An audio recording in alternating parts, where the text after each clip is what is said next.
The Transport Secretary has confirmed in the last few minutes the news, saying it will take effect from February the 11th. He's still on his feet in the House of Commons. Of course, Grant is also the MP for Welwyn Hatfield.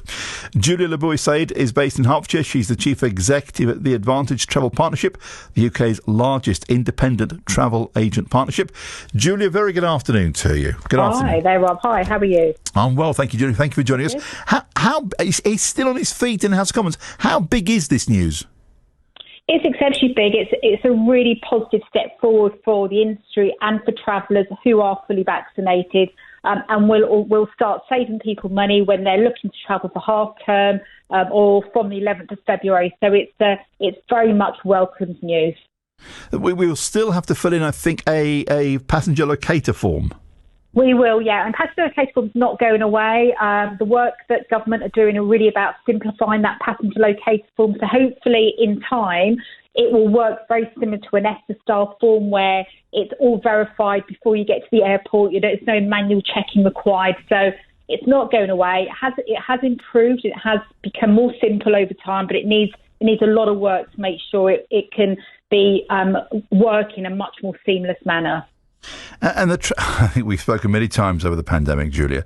The travel industry, the whole industry, in whichever way form you want to encapsulate it, has been pushed from pillar to post. Is this another sign that things are slowly improving in your industry? Yeah, I think we have to remain very optimistic. I mean, certainly there are huge amounts of barriers, Roberto, still out there. The biggest hurdle really today is around destination protocols. That's incredibly complex, and you've got so many issues that you need to navigate through. Some countries imposing expiries on vaccine validity, even if you're fully vaccinated with your double dose vaccine. So there's a long way to go before we can expect a harmonised travel system that really enables everyone to travel as we remember it pre-pandemic. But we've come a long way. This is just a vaccinated traveller, so there's a whole work stream and a lot of work that needs to go on to make sure we can plan to enable everyone to travel in a free manner. But it's certainly a step forward in the right direction. And that's the thing. While the rules might be changing here, while it's becoming, we think, a little bit easier, there might still be complications where you want to travel to. Yeah, very much so. I mean, there are now a handful of countries where actually the destination have very open restrictions, should I say, where it's easier to travel to if you're vaccinated.